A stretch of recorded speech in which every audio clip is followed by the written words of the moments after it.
Video game cancellations have long since been a grim reality of the industry, but it was in the late 2000s that they were becoming increasingly common. Factors like economic downturn drove many companies out of business, causing all manner of high-profile projects to meet a premature end. Few, however, matched the scale of This Is Vegas in its failure. This open-world behemoth, funded initially by Midway, was worked on for nearly half a decade, only for it to become one of the most expensive cancelled projects in video game history. Its development shrouded in secrecy, I sought to understand more about what was intended for the game and what went wrong along the way.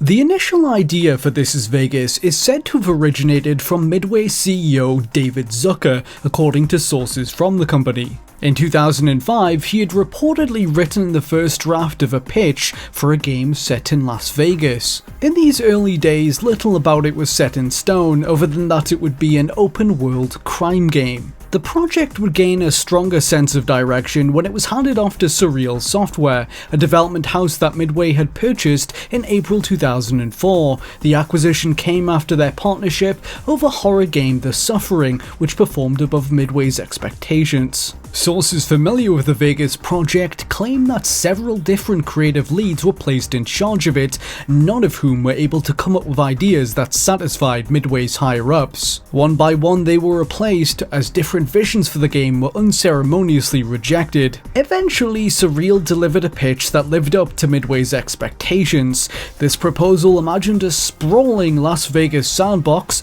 populated by narrative-driven questlines, playable casino games, and interactive nightclubs. While similar to Grand Theft Auto in gameplay and scope, its lighter tone leaned closer to Saints Row, former developers say. At the time, it was referred to simply as Vegas. Before long, groups of staff were being flown out to the Nevada city. This was both for inspiration and to court licensing arrangements with Las Vegas casinos for them to appear in the game. These proposals were quickly turned down by casino owners who didn't want scenes of violence being depicted inside their establishments. The developers instead based their in-game casinos loosely around real-life ones while omitting their true names. For example, there was the Olympus, which was heavily inspired by Caesar's Palace. To pen its story, Midway tapped former Cracked magazine editor Jay Pinkerton. Although the developers I spoke with were quick to admit that the project had its issues, Pinkerton's work was offered nigh universal praise. His writing was said to have given it a sharp satirical edge that set it apart from other members of a crowded genre. At the dawn of pre-production, a key decision was made about the game's foundation that some developers regard as its death knell in hindsight. It would run on Unreal Engine 3. This was a choice made by the heads of Midway, who had not long since signed a licensing agreement with Epic Games to use the engine in January 2005. To help justify this expensive arrangement, Midway began mandating that all future games that they were publishing run on Unreal Engine 3. Back then, however, the engine was untested and incomplete. At the time Midway entered into this agreement, not a single game using it had been released. The first to do so, Gears of War, wouldn't arrive for another 22 months. On top of that, the engine hadn't been built to support large-scale open worlds like the one planned for This Is Vegas. It was made more with linear action games in mind. It was for these reasons that This Is Vegas suffered from prevalent technical difficulties from the start. Despite Surreal attempting to heavily modify the engine for their open world, it simply was not optimized to prop up such huge, dense environments. This was not helped, former developers say, by the naturally flat geography of its setting. This made pop-in and other visual issues harder to mask in certain areas. Still, the team marched on in spite of such issues with a degree of optimism. Between the well-received writing and ambitious design principles, there was some excitement around the game's potential. This Is Vegas was intended to be a rags-to-riches story. The player's nameless protagonist arrives in town with a mere $50 to their name and dares to live the Vegas dream. They must build their fortune from nothing through its various gambling dens and other more morally dubious pursuits. They befriend Joey Nissan, an aspiring entrepreneur who connects them to the pillars of the Vegas business community, namely gangsters, casino owners, and scam artists. Its portrayal of Las Vegas was an exaggerated one, leaning into stereotypes about the grimy, decadent nightlife of the city and mocking those who revel in its excesses. Players would get to meet its larger-than-life characters, making both friends and enemies along the way. Similar to Grand Theft Auto, each one of these would have had their own questline, strung together with a lavish quantity of fully voice-acted cutscenes running an engine. All of this aside, the real satirical core of This Is Vegas lied in its main storyline. The player learns that the metropolis is slowly being taken over by a billionaire named Preston Boyer, a character described as a cross between Walt Disney, a Baptist preacher, and Donald Trump, who's been aggressively expanding his empire of tourist attractions across the city. Over the course of the story, players would work to dismantle his plans and wreck Boyer's spotless public image by exposing his dark intentions. This premise was inspired by real-life events. In the 1990s, companies like MGM underwent a bid to convert the Las Vegas Strip into an entertainment hub for all ages, including theme parks and thrill rides. The proposition failed to attract visitors, causing plans to be dialed back and much of the land to be sold off in the early 2000s. It was exactly this type of movement that the player would be tasked with stopping as they put the sin back in Sin City. The gameplay of This Is Vegas was split into 4 main categories: racing, gambling, partying, and fighting. Of those 4, driving is said to have comprised the smallest part of the game. Players could cruise around the open world freely, entering street races or getting into car chases with enemies and police cars. Gambling, on the other hand, was among its most fleshed out of features. Players could try their luck at one of the city's many casinos, which boasted an assortment of minigames like blackjack, poker, and slots. You could also boost your odds of success by hitting a cheat button during these games. For instance, you could mark specific cards with a shiny substance in poker, allowing you to keep track of the cards that others were dealt. Overuse of this feature was discouraged, however, as doing so would alert the house to your activities and cause you to be removed. Victory would bolster the player's supply of in-game credits, allowing them to purchase new cars, weapons, and clothes to customize their character with. The game's nightclubs offered a variety of activities too. Players had to manage parties through a series of minigames. These included taking drink orders at the bar and serving them to the correct customers before they grew impatient,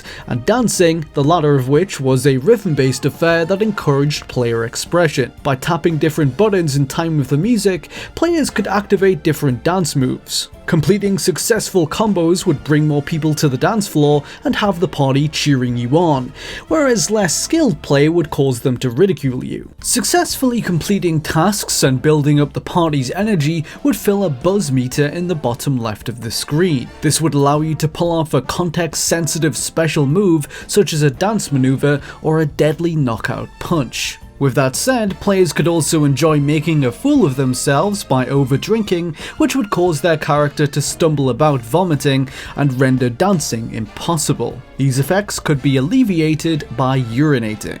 The final cornerstone of gameplay was combat. In nightclubs, players would occasionally be called upon to act as a bouncer by beating up unruly guests. Throughout the game's many quests, combat played a fairly large role. Fistfights against NPCs like Elvis impersonators, Preston Boyer mascots, furries, and other thugs were common. These worked through a series of basic punch combos, grabs, and throws. There was also the matter of gunplay, a feature which was subject to some heated debate among the development team. Much like in Saints Row or Grand Theft Auto, players would be required to equip pistols or semi-automatics and pump enemies full of lead. For some at Surreal Software, the image of the player violently mowing people down with realistic-looking weapons presented a jarring shift in tone from its otherwise light-hearted antics. Some argued that it didn't fit within the game's world and that the guns should be replaced with something more in line with its tongue-in-cheek demeanor, such as firework launchers. Others, meanwhile, felt that they should double down on its violence and add blood. It was an identity crisis that the team was never able to fully resolve. Yet more controversy was generated by the game's portrayal of women. Some developers expressed their disappointment at a wet t-shirt competition minigame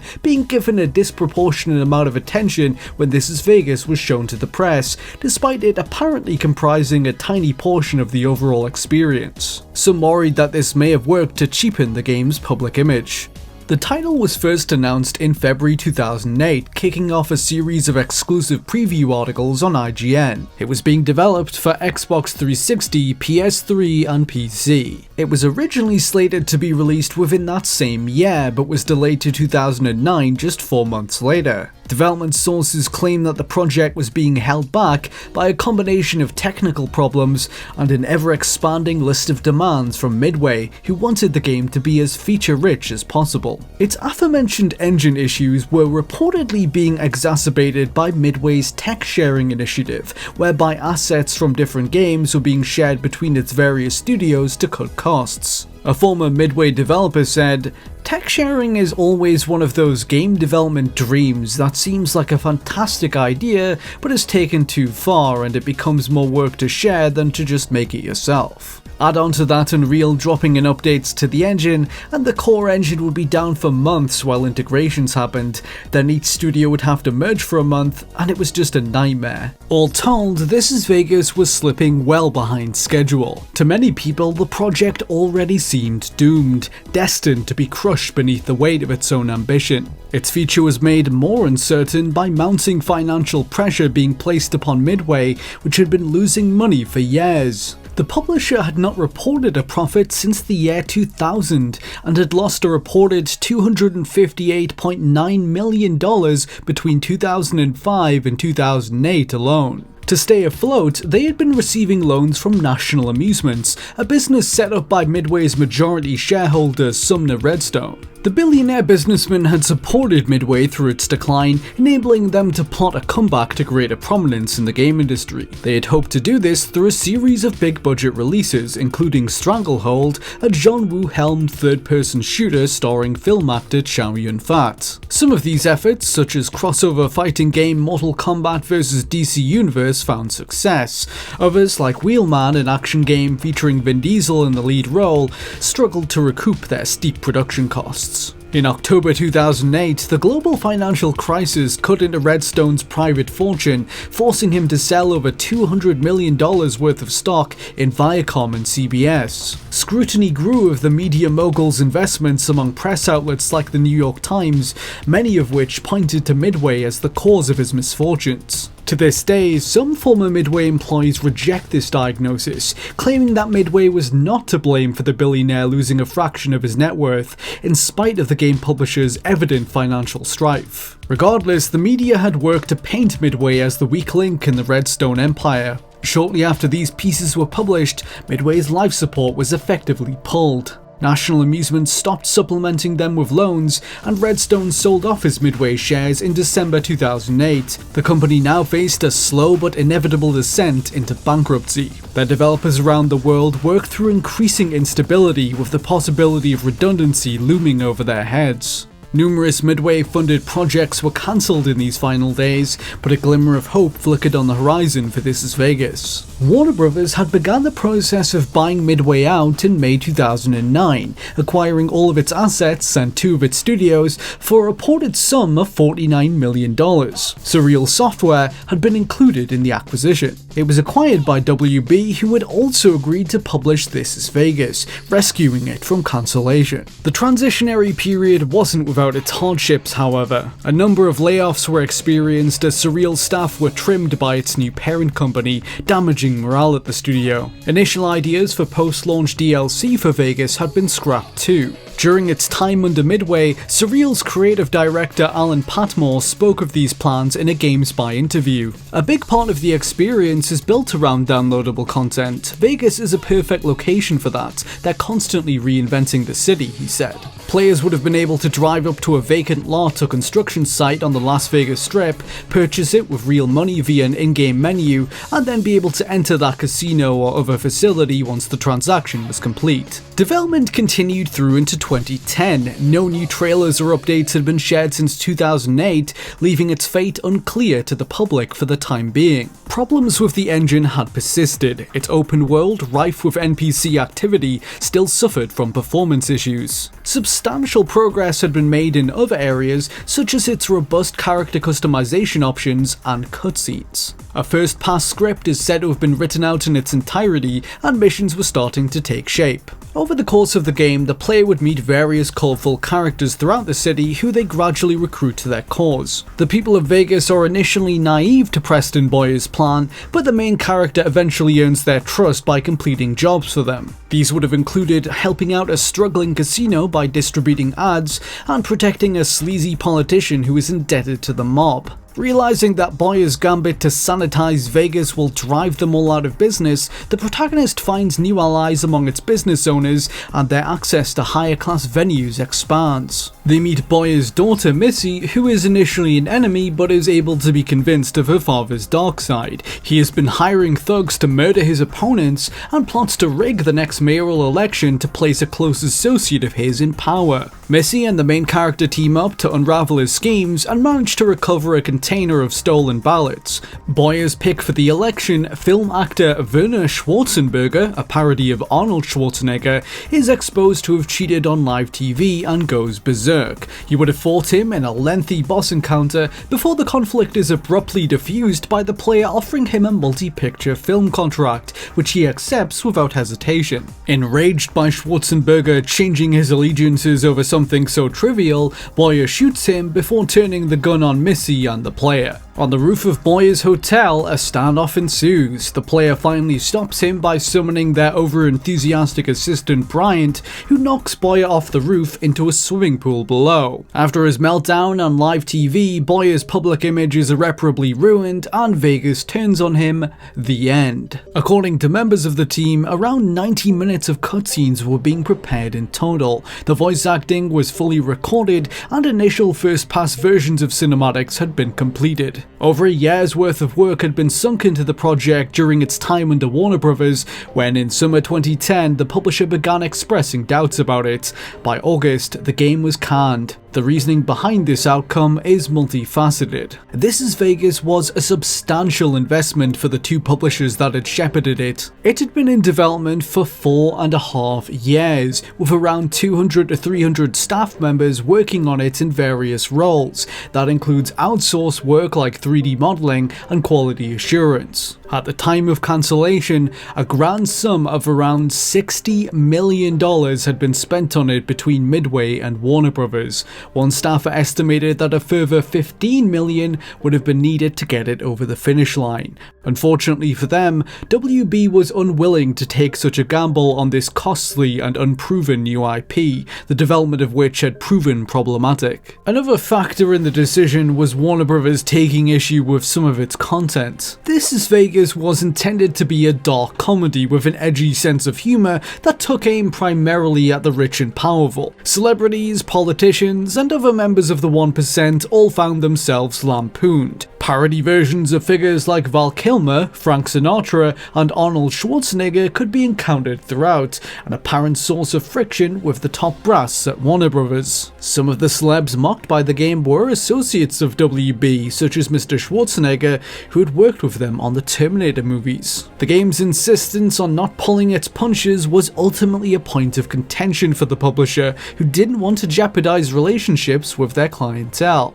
After nearly half a decade worth of work being poured into it, Surreal Software's Sandbox of Sin was shut down. Its developers had battled through years of roadblocks, both technical and financial, to no avail. For their troubles, Warner Bros. Laid off more of the studio's workers, leaving it in a state of limbo for the subsequent several months. Surreal is said to have been involved in various WB pitches during this period. Among those were ideas for games based around DC properties like Superman, Suicide Squad, and Lobo, respectively. The company briefly became entangled in plans for a Christopher Nolan universe Batman game. This was being led by another WB subsidiary, Monolith Productions, which was based in Kirkland, Washington, just an hour's drive away from Surreal's offices. Shortly after this project collapsed, Warner Bros. Merged what remained of Surreal Software with Monolith and placed them in charge of Lord of the Rings games. They would go on to develop 2014's Middle-earth: Shadow of Mordor. Jay Pinkerton, the writer behind This Is Vegas, joined Valve, where he served as a co-writer on Portal 2 and Half-Life Alyx. For more content like this, please don't forget to subscribe. You can support my research on Patreon like these kind people did. I've been Liam, and I hope you'll join me for another Game History Secrets.